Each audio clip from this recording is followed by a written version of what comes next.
గడిచిన 2 రోజులు మరి మహాసభలను జయకరంగా జరిపించాడు. అందుని బట్టి వందనాలు తెలియజేస్తున్నాను. మరి దాని కొరకు సహకారులు ఉన్న 2 సంఘాలు, చింతపల్లి లంక, కాకినాడ సంఘం, సహకరించిన సంఘాలను బట్టి కూడా దేవునికి కృతజ్ఞతాస్తుతులు తెలియజేస్తున్నాను. అయితే మీరెంత గొప్పవారు, ఎలాంటి కార్యాలను చేస్తున్నారు అన్నది ఈరోజు వాక్య భాగంలోనికి వెళ్ళి అర్థం చేసుకోగలిగితే ఇక ఇక్కడితో మీరు ఆగరు.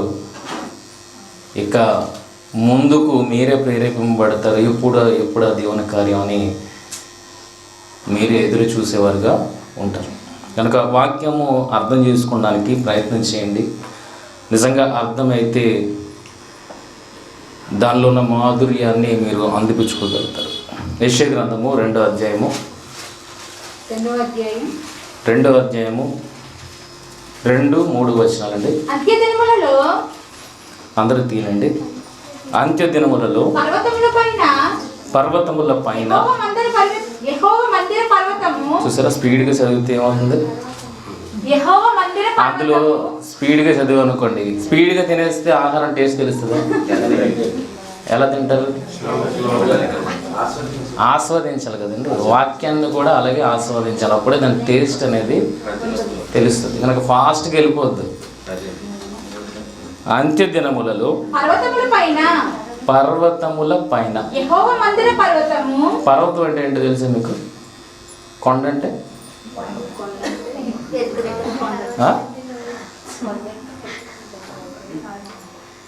పర్వతముల పైన అన్నాడు కదండి. పర్వతం అంటే ఏంటో తెలియాలి కదా. మొదట వాక్యం అర్థం కావాలంటే ముందు మన భాషలో ఉన్న పదాల తాలూకా అర్థాలు మనకి తెలియాలి. ఇప్పుడు టీవీలో మంచి గొడవ జరుగుతుంది. ఏ పర్వతాల కోసం? అరావళి పర్వతాల కోసమే కదా. గుజరాత్, రాజస్థాన్ ఆ ఏరియాలో ఉన్నాయి. అవి పర్వతాలు కాదు, అవి కొండలే అని డిక్లేర్ చేసి ఏం చేస్తున్నారు? గనులను తవ్వుకోవడానికి పర్మిషన్ ఇచ్చడానికి గవర్నమెంట్ ప్రయత్నం చేసింది. అయితే సుప్రీంకోర్టు మళ్ళీ దానికి బ్రేక్ వేసింది. ఇంతకీ కొండ ఏంటి, పర్వతం ఏంటి?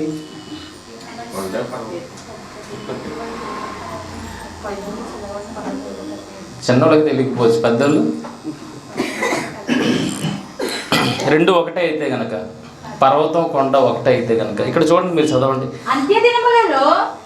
నేను చదువుతాను. పర్వతముల పైన యెహోవా మందిర పర్వతము పర్వత శిఖరమున స్థిరపరచబడి కొండల కంటే ఎత్తుగా. అంటే పర్వతం అన్నాడు, మళ్ళీ కొండలు అంటున్నాడు. 2 ఒకటే అయితే అక్కడ పర్వతాన్ని వాడాలి కదా.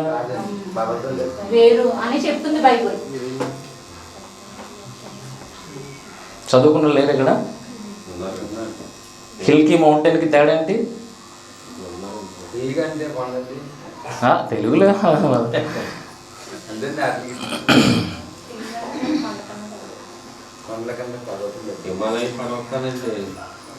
పర్వతం అనగానే అది ఎక్కడానికి వీలుగా ఉండదు. ఎత్తైన పర్వత శ్రేణి, ఎత్తైన ప్రాంతంలో ఉంటాయి, ఎత్తుగా ఉంటాయి, ఎక్కడానికి వీలుగా ఉంటుంది. అదే కొండ అనుకోండి, మనం ఎక్కడానికి వీలుగా ఉంటుంది. పైన ఆ శిఖరం ఎలా ఉంటుంది? రౌండ్గా ఉంటుంది. మనం ఎక్కి అక్కడ ఉండడానికి ఆస్కారం ఉంది. కానీ పర్వతం అధిరోహించడం అనేది చాలా కష్టం. కొండ హైట్ తక్కువ, పర్వతాల హైట్ ఎక్కువ. దీన్ని బట్టి ఏమర్థమైంది? కొండ అంటే చిన్నదిగా కనబడుతుంది, పర్వతం అంటే పెద్దగా కనబడుతుంది. పాడేరు వెళ్ళారా? అరకు వెళ్ళారా? ఎవరన్నా పాడేరు వెళ్ళారు కదండి. పాడేరు వెళ్ళిన తర్వాత పాడేరు నుండి అరకుకి కొత్త రోడ్డు ఒకటి వేసాడు. ఆ రోడ్లో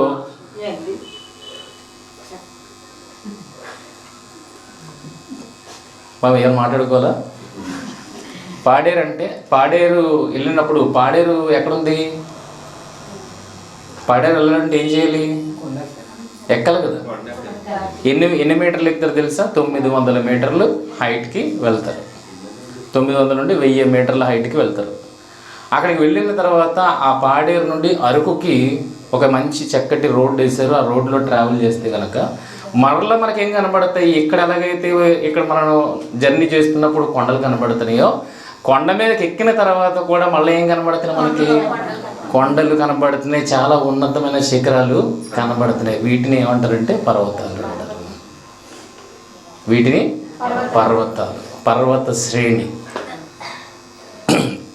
ఇప్పుడు మీకు ఈ డిఫరెన్సియేషన్ అర్థమైతే గనక, అంత్య దినములలో పర్వతముల పైన అంటే చాలా పర్వతాలు ఉన్నాయి, పర్వతాలు చాలా ఉన్నాయి. ఆ పర్వతముల పైన యెహోవా మందిర పర్వతము, పర్వతాల పైన అంట యెహోవా మందిర పర్వతం అంట. మరలా ఆ పర్వత శిఖరాన ఎంత ఎత్తులో ఉందండి యెహోవా మందిర పర్వతం? పర్వతం అంటేనే చాలా ఎత్తైనది అని అనుకుంటే గనక, అటువంటి దేవుని మందిర పర్వతము దేని మీద ఉందట? పర్వతాల శిఖరాన ఉందంట. అంటే ఒక్కసారి దాన్ని ఎత్తురు ఒకసారి ఊహించండి, అందుతుందా? అందుతుందా? అంత చిక్కదు. మన దగ్గర ఎత్తైన పర్వత శ్రేణి ఒకటి ఉంది, చెప్పండి ఏంటది? ఎవరెస్ట్ కదా, మౌంట్ ఎవరెస్ట్. అవునా? అది ఎంత హైట్? 8,849 మీటర్లు. 8,849 మీటర్లు. అడుగుల్లో చెప్పాలంటే 29,000 అడుగులు.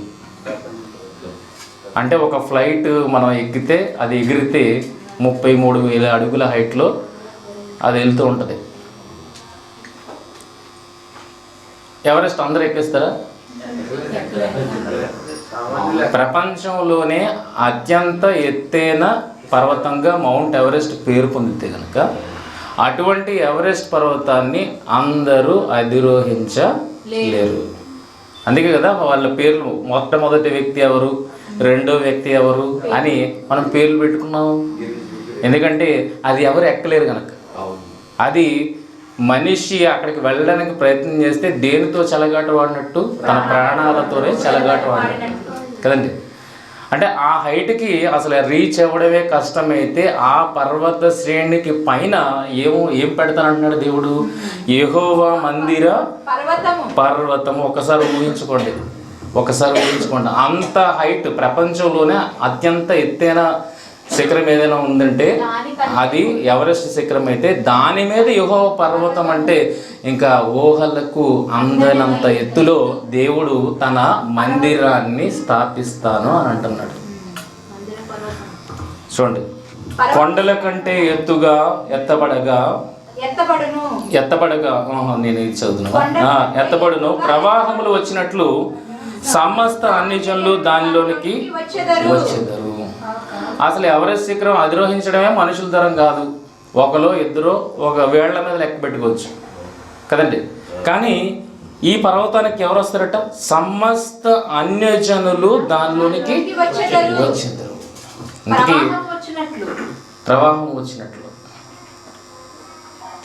అంటే సాధ్యమేనా? దేనికోసం మాట్లాడుతున్నాడు దేవుడు? మనకు అర్థమైన పర్వతాలు కొండల కోసం మాట్లాడుతున్నాడా? అది నీకు అర్థం చేయించడానికి వాడిన భాష. అదే అందుకోలేనప్పుడు దేవుడు దాన్ని చూపించి తన ఉన్నతమైన స్థితిని గూర్చి మనకు అర్థం చేయించడానికి ప్రయత్నము చేస్తున్నాడు. కనుక సమస్త అన్యజనులు దానిలోనికి వచ్చెదరు. ఆ కాలమున సియోను నుండి ధర్మశాస్త్రము, యెరూషలేము నుండి యెహోవాకు బయలు వెళ్ళును. జనములు గుంపులు గుంపులుగా వచ్చి యాకోబు దేవుని మందిరమునకు, యెహోవా పర్వతమునకు మనము వెళ్ళుదాము రండి. ఆయన తన మార్గముల విషయమే మనకు బోధించును, మనము ఆయన త్రోవలలో నడుతుము అని చెప్పుకుంటారు. నిజంగా అది మందిరం అయితే మనం అనుకున్నట్టుగా 4 గోడలు అయితే కనుక, 4 గోడలు కొండ మీదకి వెళ్ళిన తర్వాత చూసి వచ్చినవి కదండి, కదా. ఇక్కడ దేవుని మందిరం అని మాట్లాడుతున్నాడు. కానీ ఆ మందిరానికి జనాలు ప్రవాహం వలె వెళ్దాం అనుకుంటున్నారంట. అయితే ఎందుకు వెళ్దాం అనుకుంటున్నారంట? దేవుని మందిరమునకు, యెహోవా పర్వతమునకు మనము వెళ్ళుదాము రండి ఆయన అన్నాడు. ఎక్కడైనా మీరు విహారయాత్రలకు వెళ్ళారనుకోండి, లేదా ఏమంటారు తీర్థయాత్రలకు వెళ్ళారనుకోండి, వెళ్ళి అక్కడ చూసి వచ్చేస్తారు. ఏమైనా మాటలు వినబడితే మీకేమన్నా ఆ ఎత్తులోకి వెళ్ళి చూసి ఆహా సూపర్గా ఉంది అనుకొని వచ్చేస్తారు. కానీ ఈ మందిరం దగ్గరికి జనాలు వెళ్దామని అనుకుంటారంట, ఆశపడతారట. ఎందుకు ఆశపడతారంటే ఆయన తన మార్గముల విషయమే మనకు బోధించును. అంటే ఇది మందిరం అంటే 4 గోడల మందిరం అనేది, లేదా దీనికి మించా. ఎందుకంటే 4 గోడలు అయితే మనతో ఏమీ మాట్లాడవు. కానీ ఇక్కడ ఏమంటాడంటే ఆయన తన మార్గముల విషయమే మనకి బోధించును, ఆయన త్రోవలలో నడుతామని చెప్పుకుంటారు. అక్కడికి వెళ్ళిన తర్వాత సమాజానికి బోధ జరుగుతుంది. మనకు తెలియని మార్గాన్ని ఆయన మనకి చూపిస్తాడు. ఆ మార్గం ఎక్కడికి దారి తీస్తుంది? దేవాది దేవుని దగ్గరికి దారి తీస్తుంది. ఎలా అర్థం చేసుకోండి చూడండి. ఇది నిజంగా అర్థమైతే గనక మీరు ఏ స్థాయిలో ఉన్నారు అన్నది బోధపడుతుంది. మీరు ఏ స్థాయిలో ఉన్నారు అని అర్థం అయితే గనక, ఈ వాక్యాన్ని బట్టి మీరు ఏ స్థాయిలో ఉన్నారని అర్థమైతే గనక మీరు ఇక ఆగలేరు. మీరు ఈ కార్యాన్ని చేశారు కదా నిన్న మొన్న, అటువంటి కార్యాలు ఎప్పుడెప్పుడు చేద్దామన్న ఆతృత మీలోనే బయలుదేరుతుంది. కనుక ఇంతకీ ఇక్కడ పర్వతాలు, కొండలు, దేవుని మందిరం అంటే మనకు తెలిసినట్లుగానే భౌతికమైన వాటి కోసం మాట్లాడుతున్నాడా, లేకపోతే వేరే వాటిని ఉద్దేశించి మనకు అర్థం కావడానికి మాట్లాడుతున్నాడు? నువ్వు క్లాస్కి రావాలి, మా సెమినార్కి తీసుకుని వచ్చింది అమ్మాయి.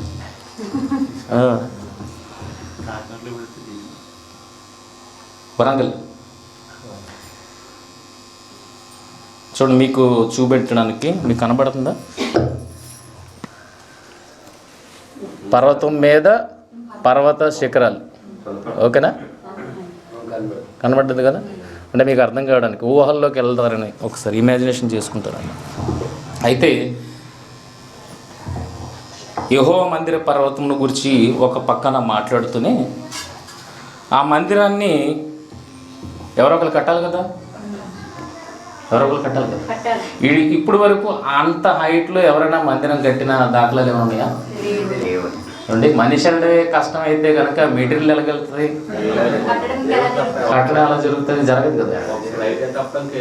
కనుక ఏం చెప్పాలనుకుంటున్నాడు మనతోటి, ఏం అర్థం చేయించాలని దేవుడు ప్రయత్నం చేస్తున్నాడు అనేది మనం అది అలా ఆలోచనలో పెట్టండి. రెండో మాట మనం చూడగలిగితే జకర్యా గ్రంథము 6వ అధ్యాయము 12వ వచనం. జకర్యా గ్రంథము 6వ అధ్యాయము 12వ వచనం. అతనితో ఇట్లనము సైన్యములకు అధిపతియగు యెహోవా సెలవిచ్చినదేమనగా, చిగురు అను ఒకడు కలడు, అతడు తన స్థలములో నుండి చిగుర్చును, అతడు యెహోవా ఆలయము కట్టును. ఎవరు కడతారండి యెహోవా ఆలయం? దేవుడైతే అంత ఉన్నతంగా ఉంచుతానన్నాడు మందిరాన్ని. అయితే ఆ మందిరాన్ని ఎవరు కడతారని చెప్తే, చిగురు అను ఒకడు కలడు. చిగురు అంటే ఏంటి? చిగురు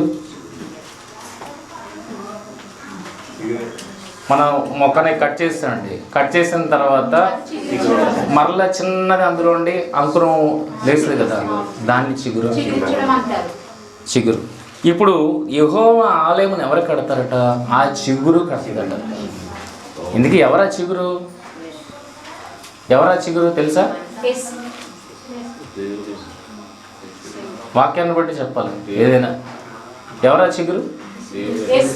చిగురు అన్నది మనకు అర్థం కావడానికి రోమపత్రిక 15వ అధ్యాయం 12వ వచనం. ఏ చెట్టుకి చిగురు? అది ఏ వేరు నుండి వస్తున్న చిగురు అది. రోమపత్రిక 15వ అధ్యాయం 12వ వచనం. మరియు యెషయా ఇలాగ చెప్పుచున్నాడు, యెషయలో నుండి వేరు చిగురు అనగా అన్యజనుల నేలుటకు లేచువాడు వచ్చును. ఆయన యందు అన్యజనులు నిరీక్షణ ఉంచుదురు. ఒక ఆలయం మందిర పర్వతాన్ని పర్వత శిఖరాల కంటే ఎత్తుగా దేవుడు పెడతానన్నాడు. ఆ మందిరాన్ని ఎవరు కడతారో ఒక చిగురు కడతానన్నాడు. ఆ చిగురుని ఆయన అంటే చిగురు యందు అన్యజనులు నిరీక్షణ ఉంచుదురు. ఇందాక ఆ పర్వతానికి ఎవరు ప్రవాహం వలె వెళ్తున్నట్టుగా చూస్తున్నాం మనం. అన్యజనులు ప్రవాహము వలె వెళ్ళడం అనేది చూస్తున్నాం కదండి. ఇక్కడ సేమ్ అదే వర్డ్ ఉంది, ఆయన యందు అన్యజనులు నిరీక్షణ ఉంచుదురు. ఇంతకీ ఈయన ఎవరు? అక్కడ ఉందా? ప్రకటన గ్రంథము 22వ అధ్యాయం 16వ వచనం. ఒక్కొక్కటిగా మీరు ప్రతిదీ కలుపుకొని వెళ్ళడానికి ప్రయత్నం చేయాలి, అప్పుడే వాక్యం యొక్క మాధుర్యం అర్థం అవుతుంది. ప్రకటన గ్రంథము 22వ అధ్యాయం 16వ వచనం. సంగముల కోసము ఈ సంగతులను గూర్చి నీకు సాక్ష్యం ఇచ్చుటకు యేసు అను నేను నా దూతను పంపి ఉన్నాను. నేను దావీదు వేరు చిగురును సంతానమును ప్రకాశమానమైన వేకువ చుక్కనై ఉన్నాను. ఎవరికి చిగురినా? దావీదుకి వేరు చిగురు. ఎవరైనా ఆయన పేరేమనుంది ఇక్కడ రివీల్ చేశాడు, యేసు క్రీస్తు వారు. ఎక్కడికి వచ్చండి ఇప్పుడు? యేసుక్రీస్తు వారు దావీదు వంశంలో నుండి వచ్చి యెహోవా కొరకు ఒక మందిరాన్ని కట్టబోతున్నాడు అన్న విషయాన్ని దేవుడు తెలియపరుస్తున్నాడు. ఓకేనా? ఆ మందిరం ఎంత హైట్లో ఉంటుందట, ఎంత ఉన్నతంగా ఉంటుందట? పర్వత శిఖరాల కంటే ఎత్తుగా మా దేవుని మందిర పర్వతము ఉంటుందంట. అంత ఎత్తులో ఈ మందిరాన్ని దేవుడు స్థిరపరుస్తాడట. ఆ మందిరాన్ని కట్టింది ఎవరు? ప్రభువైన యేసుక్రీస్తు వారు. ఇంతకీ దావీదు గారిని ఎందుకు కలిపారు అక్కడ? దావీదు వేరు చిగురు అని దావీదు గారిని ఎందుకు కలిపారు?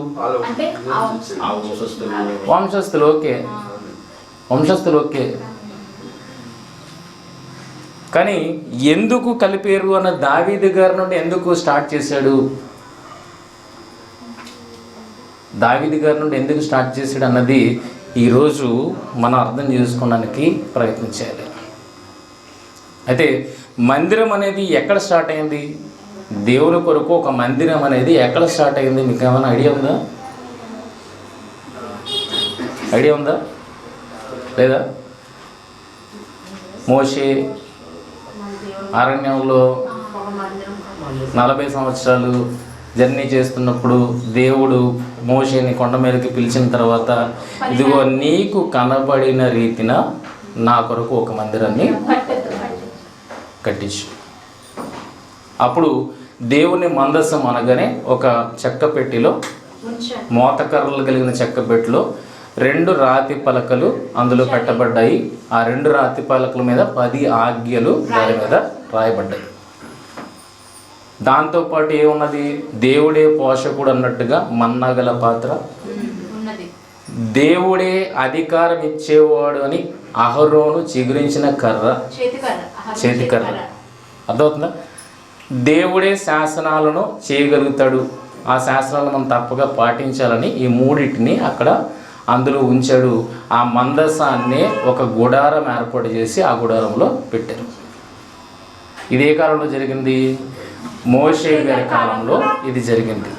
అక్కడి నుండే ఆరంభమైంది దేవుడికి ఒక మందిరం లేదా గుడారం అనేది ఏర్పాటు చేయడం. అయితే ఇజ్రాయేలీలు తమ సొంత దేశానికి వచ్చిన తర్వాత ఒక ప్లేస్లో ఆ గుడారాన్ని స్థిరపరిచారు. అయితే కొంతకాలానికి ఇజ్రాయేలీలు మళ్ళా చెడిపోగా, అంటే దేవుడిని విసర్జించగా, ఇక మందిరము కూడా విడువబడింది. మందిరం కూడా ఏమైంది? విడువబడింది. దేవుడు కూడా వదిలేశాడు, నాకు అవసరం లేదనేసి. ఎందుకు? మనుషులు లేనప్పుడు నేను ఆ మందిరం పట్టుకుని ఏం చేస్తాను? మరల దావీదు గారు రాజ్యాన్ని పాలించడానికి వచ్చినప్పుడు మందిరాన్ని కట్టాలనుకుంటాడు. ఫాస్ట్కి వెళ్ళిపోతే అర్థం కాదు. దావీదు గారు వచ్చినప్పుడు మరలా దావీదు గారు విచారణ చేస్తారు, అయ్యో ఒకప్పుడు మనం పండగలు చేసుకునేటప్పుడు ఆ మందిరానికి వెళ్ళేవాళ్ళం కదా, యాత్ర చేసేవాళ్ళం కదా. ఆ మందిరం ఇప్పుడు ఒక దగ్గర ఉండిపోయింది. దాన్ని తీసుకొని వచ్చి ఇదిగో యెరూషలేము అనే ప్రాంతంలో మళ్ళీ దాన్ని స్థాపించాలి అని దావీదు గారి ఆలోచన. దావీదు గారితో ఎందుకు ముడిపడిందో యేసుక్రీస్తు వారితో చెప్తున్నాను. అర్థమవుతుందా? దావీదు గారిని ఎందుకు తీసుకోవడం, మిగిలిన ఎందుకు తీసుకోలేదు అని అంటే దావీదు గారిలో ఒక స్పెషల్ క్వాలిటీ ఉన్నది. ఏంటో స్పెషల్ క్వాలిటీ అని చూడగలిగితే, ఎప్పుడైతే దేవుడికి ఒక మందిరాన్ని కట్టాలి అన్న ఆలోచన దావీదు దగ్గరికి వచ్చిందో, దేవుడు ఇప్పుడు ఓపెన్ అవుతున్నాడు. ఇంతవరకు ప్రజలు పట్టించుకోలేదు నన్ను, నా మందిరం ఎక్కడున్నది అన్నది విచారణ కూడా సమాజం చేయలేదు. కానీ దావీదు నా చిత్తానుసారమైన మనుష్యుడు, దీని కొరకు ఆలోచన చేశాడు అని చెప్పి దేవుడు ఓపెన్ అప్ అవుతున్నాడు. ఎలా ఓపెన్ అప్ అయ్యాడంటే చూడగలిగితే, మొదటి రాజుల గ్రంథము 8వ అధ్యాయము 16వ వచనం.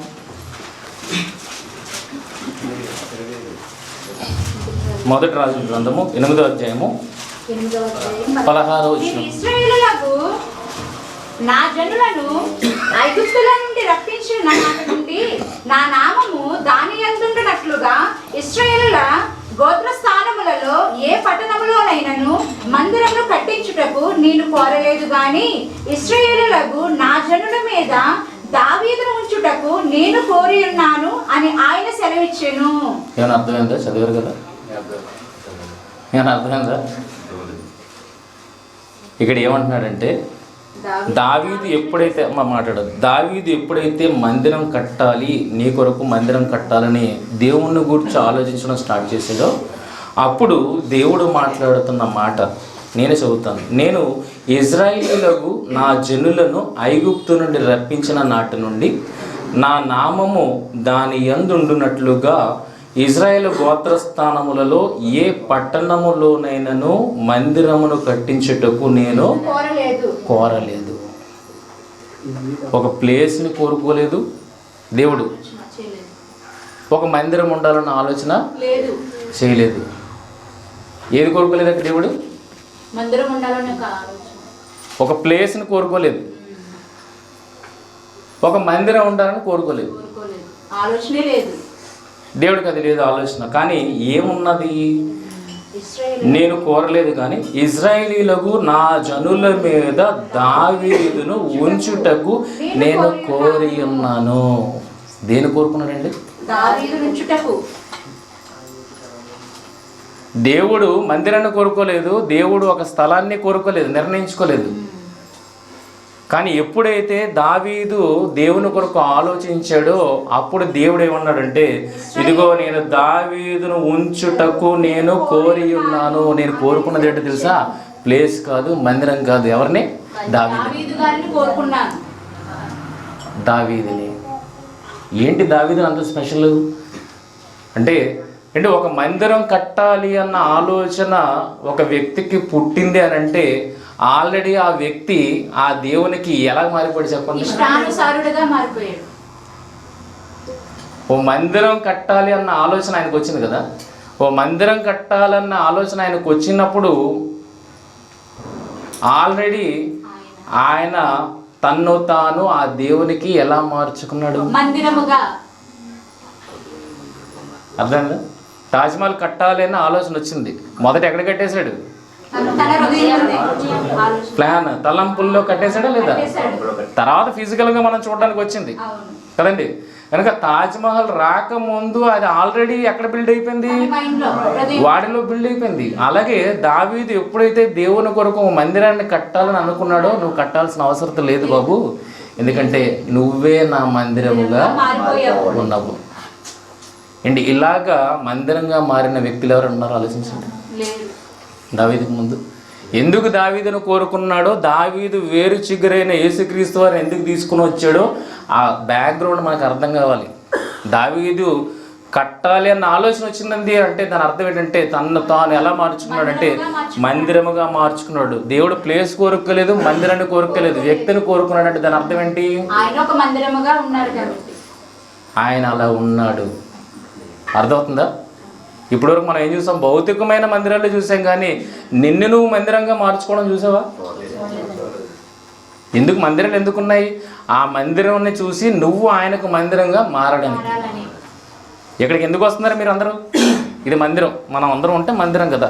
ఈ మందిరానికి ఎందుకు వస్తున్నాం మనం? వాక్యాన్ని వినడానికి. వాక్యం విని ఎలా మారాలి? ఇది కదలని మందిరం, మనము కదిలే మందిరం. మీరు కదిలే మందిరాలుగా మారాలి. పాఠశాలలకు వెళ్తామండి, 4 గోడల మధ్యకి వెళ్తాం, పాఠాలు నేర్చుకుంటాం. ఇప్పుడు పాఠాలు నేర్చుకున్నవాడు విద్యార్థి బయటకు వెళ్ళి పాఠాలు చెప్తాడా లేదా? ఇది కదలని పాఠశాల, ఆడి కదిలే పాఠశాల. అర్థమవుతుందా? మీకు అర్థమైతే గనక ఈ మందిరానికి ఫిక్స్డ్ మందిరం ఇది. మనందరం కూడుకున్నాం కనుక ఇది మందిరం. ఇక్కడికి వచ్చి నేర్చుకుంటున్నామంటే ఎలా మారడానికి? దేవునికి మందిరముగా మారడానికి. అలా మారమ్మని దావీదుకి చెప్పలేదు. ఆల్రెడీ దావీదు ఎలా మారిపోయాడు? మారిపోయాడు, మందిరంగా మారిపోయాడు. అందుకే దావీదుని ఆయన కోరుకున్నాడు అన్న విషయాన్ని ఇంకొక మాట చూద్దాం. 2వ దినవృత్తాంతంలో 6వ అధ్యాయము 5-6 వచనాలు. 2వ దినవృత్తాంతముల గ్రంథము 6వ అధ్యాయము 5-6 వచనాలు.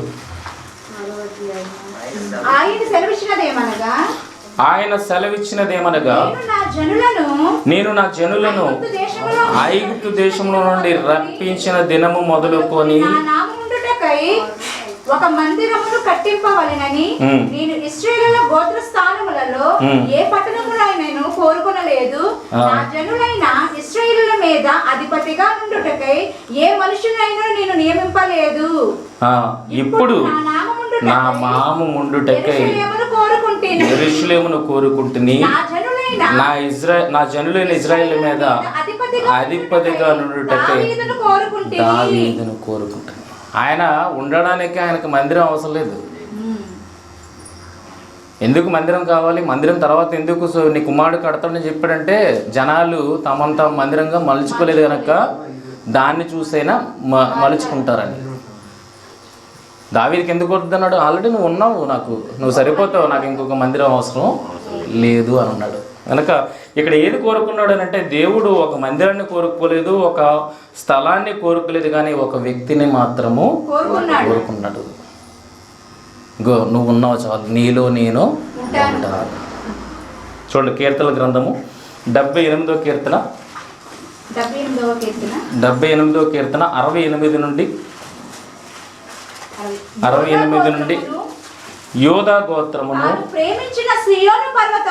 తాను ప్రేమించిన సియోను పర్వతమును ఆయన కోరుకున్నాను. ఏదో ప్లేసెస్ కోరుకుంటాడు అనుకోకండి. ఏం కోరుకున్నాడు? ఒక జనాంగాన్ని కోరుకుంటున్నాడు. యోధా గోత్రమును తాను ప్రేమించిన సియోను పర్వతమును ఆయన కోరుకున్నాను. తాను అంతరిక్షమును కట్టినట్లు. ఏంటి అంతరిక్షం ఎలా కట్టాడండి? ఇప్పటికి ఎన్ని తరాలు గతించండి? సుమారు మనం క్రీస్తు శకం మాట్లాడుకున్నాం. క్రీస్తు శకంలో ఇప్పుడు 2026 సంవత్సరాలు అయింది. అంతరిక్షం అలాగే ఉందా? ఉన్నదా? క్రీస్తుకు పూర్వం ఉన్నదా లేదా? సుమారు లెక్కలు వేసుకుంటే ఒక 6000-7000 సంవత్సరాల క్రితము నుండి దేవుడు సృష్టారంభం నుండి అంతరిక్షం అలాగే ఉంది కదండి. కదలకుండా స్థిరముగా ఉన్నది. అదే ఇక్కడ చెబుతున్నాడు. తాను అంతరిక్షమును కట్టినట్లు తాను భూమిని నిత్యముగా స్థాపించినట్లు. భూమి ఎంత నిలకడగా ఉందండి? అర్థమవుతుందా? ఎన్ని తరాలు వచ్చిపోయాయి ఇప్పటికి. ఇంకా రాబోయే తరాలకు కూడా భూమి రెడీగా ఉంది, రండి పర్లేదు అనేసి. కనుక భూమిని నిత్యముగా స్థాపించినట్లు ఆయన తన పరిశుద్ధ మందిరమును కట్టించెను. ఎక్కడ కట్టించాడు? చూసాం మనం ఎక్కడైనా కట్టించాడా? మందిరమును కట్టించెను. తన దాసుడైన దావీదును కోరుకొని గొర్రెల దొడ్లలో నుండి అతన్ని పిలిపించెను. పాడి గొర్రెలను వెంబడించటం మానిపించి తన ప్రజలైన యాకోబును తన స్వాస్థ్యమైన ఇశ్రాయేలును మేపుటకై ఒక వ్యక్తిని కోరుకున్నాడు. ఆ వ్యక్తి ద్వారా సమాజాన్ని ఒక వ్యక్తిని కోరుకున్నాడు కాపరిగా. కాపరి ఏం చేస్తాడు? గొర్రెల్ని మంచి ఆహారముతో మేపుతాడు కదా. అలాగే దావీదుని ఇక్కడ కోరుకున్నాడు. దావీదుని జనుల మీద రాజుగా ఇచ్చాడు. ఇప్పుడు ఎందుకు రాజుగా ఇచ్చాడంటే ఇజ్రాయేలీలకి ఏమి నేర్పించడానికి? యేసుక్రీస్తు నువ్వు దేవుణ్ణి ఎలాగైతే ఆరాధిస్తున్నావో ఆ పద్ధతిని నీ తోటి సమాజానికి చెప్పాలి, నేర్పించాలి. నువ్వు మారావు కదా, నీలాగే సమాజం కూడా మారాలి అని దావీదు దగ్గర స్టార్ట్ అయిందండి. దావీదు దగ్గర స్టార్ట్ అయింది. ఇప్పుడు దావీదు చిగురైన యేసుక్రీస్తు వారు దేన్ని కడతారంటున్నారు? మందిరాన్ని కడతారంటున్నారు. ఆ మందిరం యొక్క ప్రాముఖ్యత ఏంటో ఇప్పుడు మనం తెలుసుకోవడానికి మనము ప్రయత్నం చేద్దాం ప్రియమైన వాళ్ళరా. ఆ మందిరం ఏంటి? ఆమోసు గ్రంథము 9వ అధ్యాయము. ఆమోసు గ్రంథము 9వ అధ్యాయం 11-12 వచనాలు. ఆమోసు గ్రంథం 9వ అధ్యాయం 11-12 వచనాలు. పడిపోయిన దావీదు గుడారమును ఆ దినమున నేను లేవనెత్తి దాని గోడను బాగు చేసి దాని పోయిన చోట్లను బాగు చేసి శేషమును నా నామము ధరించిన అన్ని జనులందరినీ నా జనులు స్వతంత్రించుకున్నట్లు పూర్వపు రీతిగా దానిని మరలా కట్టుదును. దావీదు చనిపోయిన తర్వాత మరలా సమాజం ఎటుపక్కకి వెళ్ళిపోయింది? దేవుణ్ణి విసర్జించిన పరిస్థితులకి వెళ్ళిపోయింది. కానీ దేవుడు ఏం కోరుకున్నాడు? దావీదు లాంటి సమాజం కావాలని కోరుకున్నాడు. అది దావీదు చనిపోయిన తర్వాత అది విఫలమైంది కనుక మరలా ఎవరితో దానిని పునర్నిర్మించాలనుకుంటున్నాడు?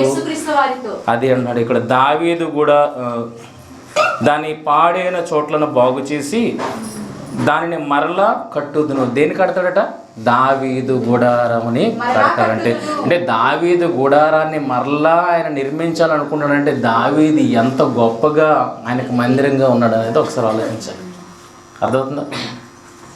ఆయన చనిపోయాడు, ఆయన లేడు, కానీ ఆయన ఏదైతే స్థాపించాడో ఆ గుడారమును దాని పాడైన చోట్లను బాగు చేసి దాన్ని మరలా కట్టుదును అన్నాడు. దావీదును గుర్తు చేసుకున్నాడంటే దావీదు ఎలా బ్రతికాడు దేవుని కొరకు అన్నది మనం అర్థం చేసుకోవాలి. అందుకే ఆయన వంశంలో నుండి వస్తున్న చిగురైన యేసుక్రీస్తు వారిని గురించి మాట్లాడుతూ ఈయన నాకు ఆలయమును కడతాడు. ఎలాంటి ఆలయంని ఎలాంటి ఆలయం కడతాడండి? చూడగలిగితే మత్తయి సువార్త 12వ అధ్యాయము 6వ వచనం. మత్తయి సువార్త 12వ అధ్యాయము 6వ వచనం. దేవాలయము కంటే గొప్పవాడు ఇక్కడ ఉన్నాడని మీతో చెప్పుచున్నాము. ఆల్రెడీ యేసుక్రీస్తు వారు వచ్చేటప్పటికి అక్కడ మళ్ళా ఏముంది? భౌతికమైన దేవాలయాన్ని ప్రజలు స్థిరపరుచుకున్నారు. భౌతికమైన ఆలయం ఉన్నదేమో కానీ వీరు మాత్రం ఆలయంగా మారలేదు కనుక అటువంటి ఆలయములో వీళ్ళు సేవ చేస్తున్న జనాలతో యేసుక్రీస్తు ఏమంటున్నారంటే దేవాలయము కంటే మీ కళ్ళ ముందున్న భౌతిక దేవాలయము కంటే గొప్పవాడు ఇక్కడ ఉన్నాడని మీతో నిశ్చయంగా చెప్పుచున్నాను. దేనికంటే గొప్పవాడంటే ఏదైతే మనం భౌతిక దేవాలయం గొప్పదని అనుకుంటున్నామో ఆ దేవాలయం కన్నా ఎవరు గొప్పవాడని చెప్తున్నాడు? యేసు. నేనే గొప్పవాడని, నేనే గొప్పవాడని తన్ను గొప్పవాడిగా చేసుకుంటూ తను ఏమని అంటున్నాడు? యోహాను సువార్త 2వ అధ్యాయం 19వ వచనం చూడండి. యోహాను సువార్త 2వ అధ్యాయం 19వ వచనం. యేసు ఈ దేవాలయమును పడగొట్టుడి 3 దినములలో దాన్ని లేపుదునని వానితో చెప్పాను. ఏ దేవాలయం పడగొట్టమంటాడండి? దేవాలయం కంటే గొప్పవాడు ఇక్కడ ఉన్నాడని చెబుతూనే ఈ దేవాలయమును పడగొట్టండి అంటే ఏ దేవాలయం పడగొట్టమంటున్నాడు? తనే తండ్రికి ఎలా మారిపోయాడు? దేవాలయముగా. దావీదు గారు ఒకప్పుడు ఎలాగున్నారు? నేను కోరుకున్నాను దావీదుని నేను కోరుకున్నానని ఒక మనిషిని కోరుకున్నాడని దేవుడు చెప్తున్నాడు కదా. అటువంటి దావీదు వంశంలో నుండి వచ్చిన క్రీస్తు తను తాను ఎలా మలచుకున్నాడు అన్న విషయాన్ని చూడగలిగితే తను దేవాలయముగా మలచుకున్నాడు. తను దేవాలయముగా మలుచుకున్నాడు. సమాజానికి ఏం చెప్తున్నాడు? దేవాలయం కాదు, దానికన్నా గొప్పవాడు ఇక్కడ ఉన్నాడు. అక్కడ గణపరుస్తున్నారో లేదో దేవుణ్ణి కానీ తెలియదు, కానీ నేనైతే నా శరీరం ముందు దేవుణ్ణి గణపరుస్తున్నాను గనక ఇది నిజమైన దేవాలయము అని చెప్పి ఈ దేవాలయానికి జనులను ఎలా ఆకర్షిస్తానన్నాడో ఒక్కసారి చూడగలిగితే, ఈ దేవాలయానికి జనులను ఎలా ఆకర్షిస్తున్నాడు అంటే యోహాను సువార్త 12వ అధ్యాయం 32-33 వచనాలు. 12వ అధ్యాయం 33-32 వచనాలు. 32-33 వచనాలు. నేను భూమి మీద నుండి పైకెత్తబడిన ఎడల అందరినీ నా యొద్దకు ఆకర్షించుకుందరని చెప్పాను. అన్ని జనులు ప్రవాహం వలె ఆ మందిరానికి వస్తారు అన్నప్పుడు ఎలా ఆకర్షిస్తున్నాడు వాళ్ళని? ఎలా ఆకర్షిస్తున్నాడు? ప్రలోభ పెట్టి ఆకర్షిస్తున్నాడా? ఈరోజు మత మార్పిళ్ళు అంటున్నారు కదండి. నిజంగా అలా మత మార్పిడి ఏదో ప్రలోభ పెట్టి మత మార్పిళ్ళు చేస్తున్నారా? కాదు. ఎలా ఆకర్షిస్తానన్నాడు యేసుక్రీస్తు వారు చూడగలిగితే, ఆ దేవాలయానికి అనేకులను ఎలా ఆకర్షిస్తాడని చూడగలిగితే, నేను భూమి మీద నుండి పైకెత్తబడిన ఎడల అందరినీ నా యొద్దకు ఆకర్షించుకుందునని చెప్పాను. తాను ఏ విధముగా మరణము పొందవలసి ఉండునో సూచించు ఆయన ఈ మాట చెప్పాను. దేని వలన అనేకులను ఆయన ఆకర్షించుకున్నాడు అంటే ఆయన సిలువ మరణము ద్వారా. ప్రలోభ పెట్టడానికి ఏమంటే మనది కానిది ఏదైనా ఇచ్చి వాళ్ళు ప్రలోభ పెట్టచ్చు. సొంత ఎవరైనా ఇస్తారా? ప్రాణాన్ని ఇస్తారా అండి? ప్రాణాన్ని ఇస్తారా? కానీ యేసుక్రీస్తు వారు ఎలా ఆకట్టుకున్నాడు సమాజాన్ని అని చూడగలిగితే, తాను ఏదో ఇచ్చుకు ఆకట్టుకోలేదు, తన్ను తానే అర్పించుకొని ఆయన ఆ మందిరము కాసి ఆకట్టుకున్నాడు. మరి మీటింగ్ పెట్టారు కదా, మీరు ఏదైనా ఆశించి మీటింగ్కి పనిచేశారా? మిమ్మల్ని మీరు అర్పించుకొని పనిచేశారా? మిమ్మల్ని మీరు అర్పించుకున్నారు, మీ త్యాగాన్ని చూస్తున్నారు. ఇప్పుడు వరకు సాక్ష్యం చెప్పారు కదా, ఆ త్యాగాన్ని చూసిన తర్వాత వాళ్ళు ఏమంటున్నారు? మేమే వాలంటీర్గా వచ్చి అందులో సహకరిస్తామని అంటున్నారు లేదా? అంటే ఏది చూశారు? మీ త్యాగాన్ని చూశారు. మీ పెట్టిన ప్రలోభానికి వాళ్ళు లొంగిపోలేదు. అర్థమవుతుందా? గనక యేసుక్రీస్తు వారు మందిరాన్ని కడతా అన్నాడు. ఆ యేసుక్రీస్తు వారు మందిరం కట్టాడు. ఆ మందిరానికి అన్ని జనులను ఎలా ఆకర్షిస్తున్నాడు? తన మరణము ద్వారా, తన్ను తాను త్యాగం చేసుకోవడం ద్వారా మనకి పాప క్షమాపణ అనుగ్రహించి అనేకులను అందులోనికి ఆకర్షిస్తున్నాడు. ఈ విషయం అర్థమైంది కదా ఇక్కడి వరకు. మరి పర్వతాలు ఏంటి, కొండలు ఏంటి? ఆ కొండలకు పైన ఈ దేవుని మందిర పర్వత శిఖరం ఏంటి? ఇది తేలేదు కదా. ఇంకా మందిరం ఎవరు కడతారని అర్థమైంది, ఆ మందిరానికి ఎలా ఆకర్షితులు అవుతారన్నది అర్థమైంది. అయితే ఈ పర్వతాలు కూడా ఏంటి, ఈ కొండలు కూడా ఏంటి అని అంటే చూడండి. ఇప్పుడు దాన్ని బ్రేక్ చేయడానికి మనం ముందుకెళ్దాం. ఓబద్య 1వ అధ్యాయం 8వ వచనం. ఓబద్య 1వ అధ్యాయం 8వ వచనం. ఆ దినమందు ఏశావు పర్వతములలో వివేచన లేకపోనట్లు ఎదోములో నుండి జ్ఞానులను నాశనము చేతును. ఇదే యెహోవా వాక్కు. అంటే పర్వతాలలో వివేచన ఏంటండి? వివేచన ఎవరికి ఉంటుంది? మనుషులకు కదా ఉండేది. పశువులకు ఉందా? మనుషులు కదా వివేచించేది. కానీ ఇక్కడ ఏమంటున్నాడు? ఏశావు పర్వతములలో వివేచన లేకపోనట్లు. పర్వతాలకు వివేచన ఏంటి అర్థం చేసుకుంటారా? ఇంకొక రిఫరెన్స్ చదివిస్తాను. కీర్తనల గ్రంథము 68వ అధ్యాయము 15-16 వచనాలు. 68వ అధ్యాయము 15-16 వచనాలు.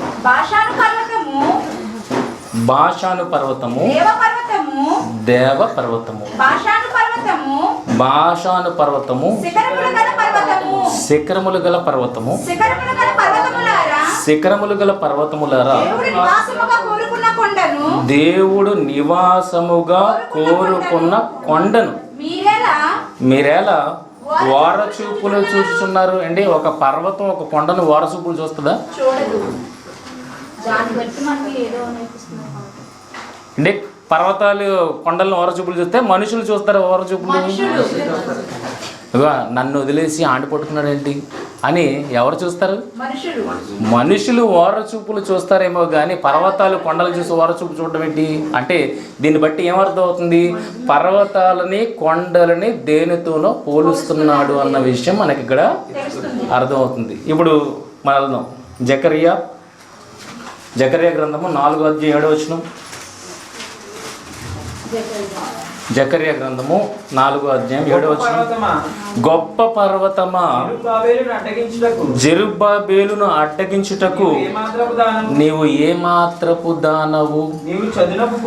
నీవు చదును భూమి వగుదువు. కృప కలుగును గాక అని జనులు కేకలు వాయగా అతడు పైరాయి తీసి పెట్టించును. ఇది అవసరం లేదు కానీ గొప్ప పర్వతమా జెరుబ్బాబేలును అడ్డగించుటకు నీవు ఏమాత్రపు దానవు అని దేన్ని పర్వతంతో పోల్చాడు? ఏది అడ్డగిస్తుంది జెరుబ్బాబేలుని? మందిరం కట్టనీయకుండా జెరుబ్బాబేలుని ఏది అడ్డగిస్తుంది? ఆ సందర్భంలో చదివితే మీకు అర్థమవుతుంది. పర్వతంగా దేన్ని పోల్చాడు తెలుసా? అప్పుడున్న మాదీయ పారసీక సామ్రాజ్యాన్ని. ఇప్పుడు సామ్రాజ్యాలు ఓరచూపులు చూస్తే కదా, మనుషులే కదండి, అవి భౌతికమైన ప్లేసులు కావు కదా. కనుక గొప్ప పర్వతం అని దేని అంటున్నాడు? భూలోకాన్ని పాలించిన మహా సామ్రాజ్యాలలో ఒక సామ్రాజ్యం మాదీయ పారసీక సామ్రాజ్యం. అటువంటి మాదీయ పారసీక సామ్రాజ్యము ఎవరిని అడ్డుకుంటుందంటే ఒక జెరుబ్బాబెలు అనే వ్యక్తిని అడ్డుకుంటుంది. దేని విషయంలో? మందిరము కట్టే విషయంలో అభ్యంతరాన్ని వ్యక్తం చేస్తుంది. అంటే మందిరం కట్టమని దేవుడు జెరుబ్బాబెలుకి ఆజ్ఞిస్తే ఈ సామ్రాజ్యం ఏం చేస్తుంది? అడ్డుకుంటుంది. కనుక ఆ సామ్రాజ్యాన్ని దేనితో పోల్చాడు? పర్వతంతో పోల్చాడు. ఇప్పుడు కొండలేంటి? ఇందాక మనం చూసాం కదండి కీర్తనల గ్రంథంలో, బాషాను పర్వతము దేవ పర్వతము, బాషాను పర్వతము శిఖరములు గల పర్వతములారా దేవుడు నివాసముగా కోరుకున్న కొండను అని అన్నాడు. మీరేలా ఓరచూపులు చూస్తున్నారు? ఇందాకలు ఏషావు పర్వతములలో వివేచన లేదన్నాడు కదా. ఏంటది? ఆ సామ్రాజ్యంలో వివేచన లేదు. పర్వతం అంటే అక్కడ ఏం పోలిస్తున్నాడు? సామ్రాజ్యాన్ని పోలిస్తున్నాడు. ఇక్కడ బాషాను పర్వతం అంటే అక్కడ పెద్దలు ఉన్నారు. ఇజ్రాయెల్ పెద్దలు ఎవరు? మనష్షే గోత్రం ఉంది, రూబేను గోత్రం ఉంది. మనష్షే రూబేను అటుపక్క బాషాను ప్రాంతాన్ని పంచుకున్నారు. ఇద్దరు పెద్దలు ఉంటుండగా దేవుడు ఎవరిని కోరుకున్నాడని చెప్తున్నాడు? దావీదుని కోరుకున్నాడని వారు ఏం చేస్తున్నారు? ఓరచూపులు చూస్తున్నారు. అంటే మనల్ని కాదని దావీదుని ఎంచుకున్నాడంటే దేవుడు. అర్థమవుతుందా? మనుషులు అప్పుడు ఓరచూపులు చూస్తున్నారు. దావీదు నువ్వు అసలు ఏ రకంగా సూటబుల్? మేము పెద్ద కదా, మేము గోత్రాల్లో పెద్ద గోత్రకర్తలం కదా, మమ్మల్ని విడిచిపెట్టి నిన్ను చూడడం ఏంటి దేవుడు అనే ఓరచూపులు చూస్తున్నాయి. ఇప్పుడు దీన్ని బట్టి ఏమర్థం అవుతుంది? సామ్రాజ్యాలు, గొప్ప సామ్రాజ్యాలని పర్వతాలుగా చూపించాడు, దానికన్నా దిగు సామ్రాజ్యాలని కొండలుగా చూపించాడు కదండి. ఇప్పుడు పర్వత శిఖరముల కంటే ఎక్కువగా దేవుని మందిర పర్వతమును ఉంచుతాన్నాడంటే దేనికన్నా ఎక్కువగా దేవుని మందిర పర్వతాన్ని ఉంచుతాన్నాడంటే భూలోకాన్ని మేమే ఏలుతున్నామన్న సామ్రాజ్యాలు ఏవైతే ఉన్నాయో వాటిని తలదన్నేటట్టుగా దేవుడు స్థాపించిన ఈ మందిరాన్ని ఎంత ఉన్నతంగా ఉంచుతున్నాడంటే అంత ఉన్నతముగా ఉంచుతున్నాడు. సాతాను యేసుక్రీస్తు వారిని తీసుకెళ్ళింది ఒక కొండ మీదకి వెళ్ళి ఏం చూపెట్టింది? భూలోక సకల రాజ్యాలను చూపించి అధికారాన్ని నీకు ఇచ్చి వచ్చి అన్నది. అందుకే దేవుడు ఏం చేసినంటే దాని తలదన్నేలాగా కొండల కంటే ఎత్తుగా ఇంకా పైకి తీసుకెళ్ళి ఆయన ఎక్కడుంచాడు? అంత ఎత్తులో ఉంచాడు. సాతాను ఇంకా లో లెవెల్లోనే ఉన్నది, కానీ నేను అక్కడికి నిన్ను తీసుకొని వెళ్ళాను అని దేవుడు ఈ యేసుక్రీస్తు వారు కట్టిన ఈ మందిరాన్ని అంత ఉన్నతంగా చూపెడుతున్నాడు. చూడగలిగితే దానియేలు గ్రంథము 2:34-35 మరియు చేతి సహాయం లేక తీయబడిన ఒక రాయి, ఒక విగ్రహం తెలుసు కదండి. అక్కడ ఆ సందర్భంలో దానియేలు చెప్తున్న సందర్భంలో ఒక విగ్రహం ఉంటుంది. బంగారు ముఖము, వెండి ఛాతి, ఉదరం వచ్చి కాంస్యము, తర్వాత పాదాలకు వచ్చినప్పటికీ ఇనుము మట్టి కలిసినవి. అవి ప్రపంచాన్ని ఏలిన మహా సామ్రాజ్యాలు. అటువంటి మహా సామ్రాజ్యాలని ఏది చితకగొట్టి తుత్తినీలుగా చేసిందన్న విషయం చూడగలిగితే చేతి సహాయం లేక తీయబడిన ఒక రాయి. ఆ రాయి ఏమైందట? 35 చివరి వచనంలో చూడండి. ఆ రాయి ఆ విగ్రహాన్ని చితగొట్టి ఆ రాయి సర్వభూతలమంతా మహాపర్వతమాయను. సర్వభూతలమంత మహాపర్వతమాయను. ఎవరా రాయి? యేసుక్రీస్తు వారు. యేసుక్రీస్తు వారు. ఆయన ఎక్కడి నుంచో ఏమని పోలుస్తున్నాడు? ఆయన్ని సర్వభూతలమంతా మహాపర్వతమాయను. 44-45 వచనాలు. పరలోకమందున దేవుడు ఒక రాజ్యమును స్థాపించును, దాన్ని అన్నిటికీ నాశనం కలదు, రాజ్యము దాన్ని పొందిన వారికి గాక మరి ఎవరికి చెందదు. అది ముందు చెప్పిన రాజ్యములన్నింటినీ పగులుగొట్టి నిర్మూలం చేయను, కానీ అది యుగ యుగముల వరకు నిలుచును. చేతి సహాయము లేక పర్వతము నుండి తీయబడిన ఆ రాయి. ఆయన కూడా దేనికి సంబంధించినడు? ఒక రాజ్యానికి సంబంధించినోడే. ఎవరు? యేసుక్రీస్తు వారు కూడా ఒక రాజ్యానికి సంబంధించిన వాడే.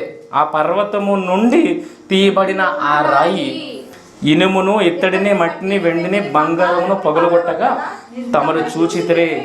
ఇందువలన మహాదేవుడు ముందు జరగబోవు సంగతి రాజునకు తెలియజేసి ఉన్నాడు. చాలండి, అర్థమైందా? పర్వతాలు, పర్వత శిఖరాలు, కొండలు, కొండలకు మించి అని అన్నాడంటే ఇవన్నీ ఏంటంటే భూలోకాన్ని పాలిస్తున్న మహా సామ్రాజ్యాలు. సాతాను వీటినే చూపించి ఆశ పెట్టి ఇదిగో నువ్వు నాకు మొక్కు అని అన్నది.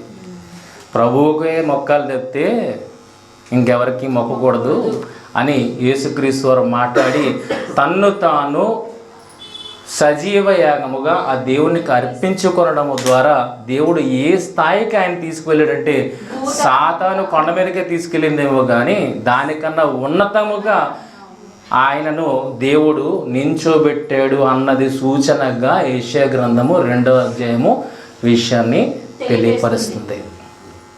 ఇప్పుడు ఆయన దేవాలయం కదండి, ఆ దేవాలయంలో ఎవరున్నారు? ఇప్పుడు ఆ ఉన్నతమైన దేవాలయంలో ఎవరున్నారు తెలుసా? ఎవరున్నారు?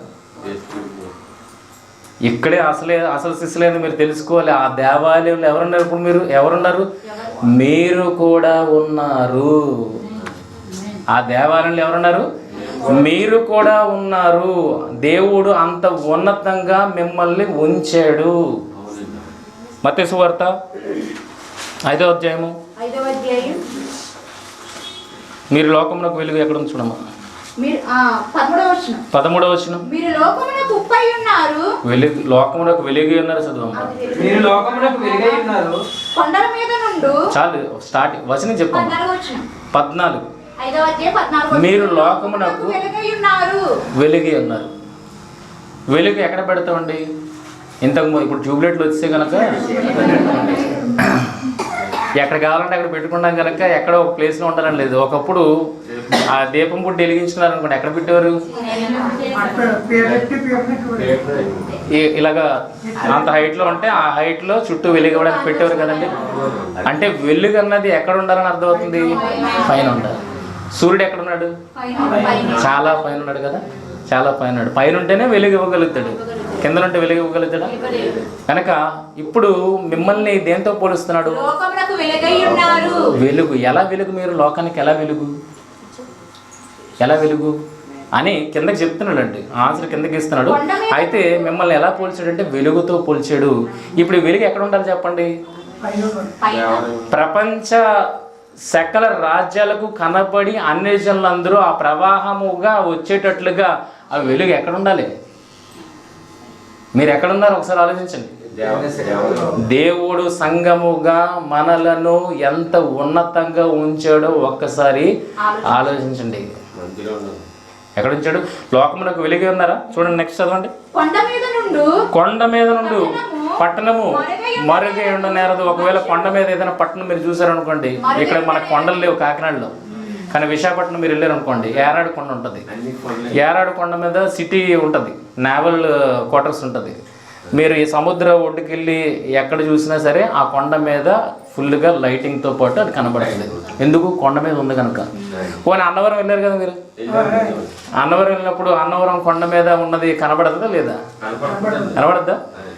అంటే ఎత్తులో ఉన్నది ఏమవుతుంది? ఎత్తులో ఉన్నది కనబడుతుంది అని చెబుతూ మిమ్మల్ని ఏ ఎత్తులో ఉంచాను అని చెప్తున్నాడు, అంత ఎత్తులో ఉంచాను అని చెప్తున్నాడు. చూడండి, మనుషులు దీపం వెలిగించి కిందన పెట్టుకోడు కానీ అది ఇంట నుండి వారందరికీ వెలిగించటకే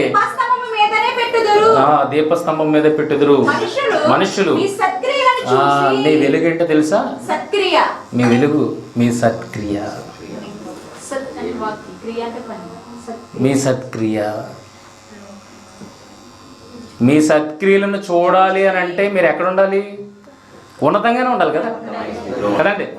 ఇప్పుడు మీరు వెలుగైతే కనుక ఆ వెలుగులోనికి ట్రావెల్ చేయడానికి ఎవరు వస్తారు? అన్యజనులు అనేకులు వస్తారు. అందుకే సత్క్రియలను బట్టి దేవుడు మిమ్మల్ని ఎక్కడ ఉంచాడు? ఉన్నతముగా ఉంచాడు. ఎవరు? యేసుక్రీస్తు ఒకలే దేవాలయం, ఆయనతో పాటు మనం కూడా దేవాలయం దేవుడికి, కదండి. దేవుడు దేవాలయం అయితే కనుక దేవుడు ఆ దేవాలయాన్ని ఎంత ఉన్నతంగా ఉంచాడు? ఆ ఉన్నతమైన స్థితిలో మీరు కూడా ఉన్నారు. అందుకనే ఈరోజు మీటింగ్స్ పెట్టి అనేకమైన అన్యజనులని ఆకర్షిస్తున్నారు. ఏది? ఎలా ఆకర్షిస్తున్నారు?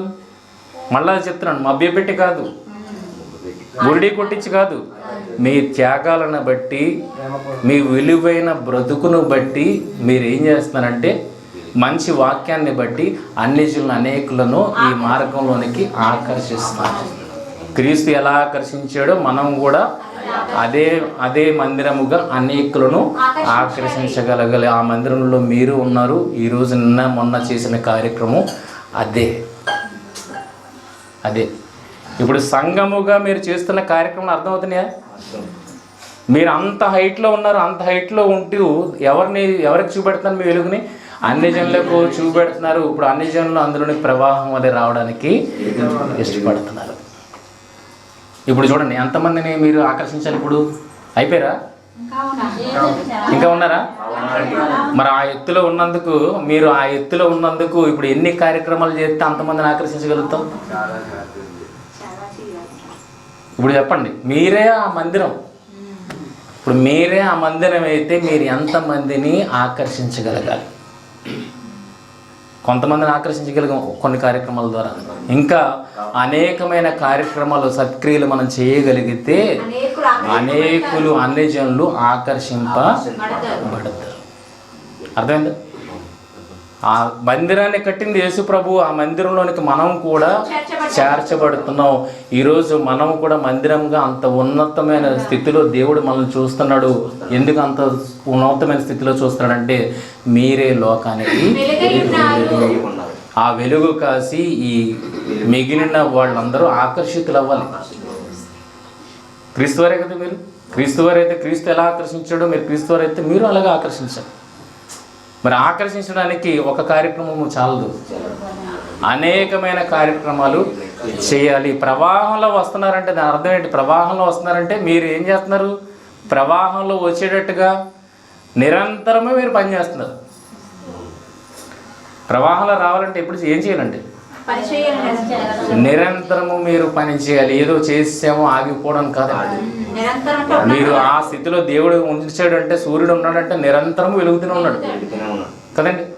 మరి మిమ్మల్ని కూడా వెలుగు, లోకమునకు వెలుగని చెప్పి అంత ఎత్తులో దేవుడు ఉంచాడు అని అంటే నిరంతరము మనం పని చేయాలి. అనేకులను ప్రభువు తట్టుకు ఆకర్షించాలి. అంత ఉన్నతమైన భాగ్యాన్ని దేవుడు మీకు ఇచ్చాడు. ఆ భాగ్యాన్ని ఉపయోగించుకొని 2 సంఘాలు ఒక కార్యక్రమాన్ని చేసి ఇంకా విరివిగా ఈ నూతన సంవత్సరంలో ప్రారంభంలోనే చేశారు. సంవత్సర ప్రారంభంలో చేస్తే ఏంటట? సంవత్సరం అంతా చేస్తారట. కనుక ఆలోచించండి, ఇది సంవత్సరాంతం ఉండాలి. అనేకులను ప్రభు రక్షణలోనికి మీరు నడిపించాలి. అంత గొప్ప మందిరముగా మీరు ఉండాలి. 4 గోడల మందిరం కాదు, మీరు మందిరం అవ్వాలి. దావీదు గారిలాగా. అర్థమైందా? మీరు మందిరం కావాలి. మీరు ఎక్కడికి వెళ్తే అక్కడికి రావాలి. ఎవరు? అన్యజనులు.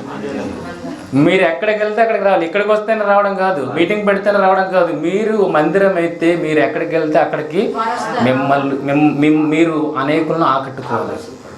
ఆ రకమైన స్థితిలో దేవుడు ఉంచాడు. అక్కడి నుండి దిగజారే పరిస్థితి ఉండకూడదు. అపవాదికి దిగజారంటే ఎవరికి మీరు ఇచ్చిన లోకు అయిపోయినట్టు? అపవాదికి లోకు అయిపోయినట్టు. అపవాది ఏంటి? కొండ మీద నుండి తీసుకెళ్లి చూపించింది. దానికి సిగ్గు కలగడానికి దేవుడు ఏం చేశాడు? ఆ దానికన్నా మించి ఆ శిఖరం మీద ఉంచాడు అని అంటే దేవుడే ఒక స్థాయిని ఇస్తున్నాడు అన్నప్పుడు నువ్వు ఆ స్థాయికి దిగజారావు అంటే ఎవరికి లోకు అవుతావు? అపవాదికి లోకు అవుతావు. నువ్వు ఎవరిని ఆకర్షించు. కనుక దేవుడు ఇచ్చిన స్థితిని కాపాడుకోండి. దేవుని మందిరముగా అనేకులైన అన్యజనులను ప్రభువు రక్షణ వైపుకు ఆకర్షించండి. ఇది మన మీద ఉన్న గొప్ప బాధ్యత. మనం నెరవేరుస్తామనే దేవుడు ఆశపడుతూ మనల్ని పంపించాడు, మనల్ని రక్షణ భాగ్యంలోనికి నడిపించాడు. కనుక ఈ సదవకాశాన్ని మనం అందరం వినియోగించుకొని అనేకమైన కార్యక్రమాలు చేస్తూ మరి దేవుడు కోరుకున్నట్లుగా అనేకమైన అన్ని జనాంగాన్ని మనోళ్ళు కూడా మనలో జ్ఞానం లేనోడు అన్ని జనాంగమే. క్రైస్తవుడైనంత మాత్రాన దేవుడు మనిషి చేయకూడదు. అర్థమవుతుందా? కనుక అజ్ఞానంలో ఉన్న క్రైస్తవ్యాన్ని కూడా జ్ఞానం మట్టుకు నడిపించాలి. అసలు ఈ బొత్తిగా తెలియని వారిని కూడా దేవుని జ్ఞానం వైపుకు నడిపించాలి. అప్పుడు సమాజంలో మంచిని మనం చూడగలుగుతాం. అప్పటి వరకు మనం మంచిని చూడలేం. నేను మీటింగ్స్ అదే కదా మీనింగ్. దేవుని జ్ఞానం సమాజంలో ఉండగలిగితేనే సమాజం బాగుపడుతుంది. దేవుణ్ణి పక్కన పెట్టి దేవుని జ్ఞానాన్ని పక్కన పెడితే సమాజం పతనానికి వెళ్ళిపోతుంది. కనుక మన బాధ్యత, గురుతర బాధ్యత మనది ఏంటంటే దేవుని జ్ఞానం సమాజంలో ఉండేటట్లుగా మనం చేయాలి. ఓకేనా? కనుక ఇప్పుడు మీరు ఏ స్థాయిలో ఉన్నారో ఆలోచించండి. సంఘము అని చిన్నగా అనుకుంటున్నారు కదా, ఆ సంఘాన్ని దేవుడు ఎంత గొప్పగా ఊహించాడు. మీకు అసలు పర్వత చక్రమే అర్థం కావట్లేదంటే ఇంకా ఆలోచించండి. అదే అవగాహనకు రానప్పుడు అసలు సంఘం అనుకుంటే చాలా చీప్ అనుకుంటున్నారు. సంఘం చీప్ కాదు. సంఘం ఊహించలేనంత గొప్పది. సంఘము ఊహించలేనంత గొప్పది. ఆ సంఘము క్రింద సమస్తాన్ని దేవుడు ఉంచాడు అన్నది నిన్న మాటల్లో మనం విన్నాం. ఆ సంఘము క్రింద ఏమున్నది? దేవుడు మనకి పరలోకాన్ని ఇచ్చేసారంటే మన కాళ్ళ కింద ఏమున్నదని చెప్పారు? పరలోకం ఉంది. చూడాలి. ఎఫ్ఎస్సీలకు రాసిన పత్రిక 1వ అధ్యాయం చివరి వచనం ముగించుకుందాం. ఎఫ్ఎస్సీలకు రాసిన పత్రిక 1వ అధ్యాయం చివరి వచనం చూడమ్మా. చివరి వచనం.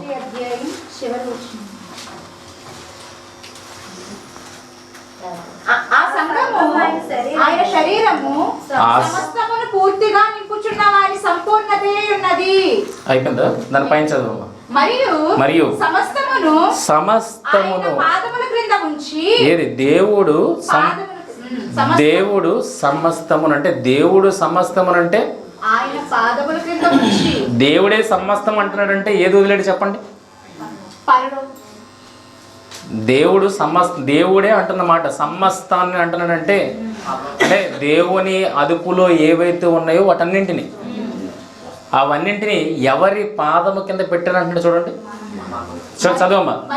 మరియు సమస్తమును ఆయన పాదముల క్రింద ఉంచి. ఎవరి పాదముల కింద? యేసుక్రీస్తు పాదాల కింద. మరి మీరేమవుతారు? సంఘం ఎవరు? ఆయన శిరస్సు అయితే మీరు పాదాలు, చెయ్యిలు, మీరు శరీరం. ఇప్పుడు సంఘము కింద సమస్తం ఉన్నది. ఏది సమస్తం అంటే దేవుడు ఆధీనంలో ఏదైతే ఉందో అదంతా ఎవరి కింద పెట్టాడట?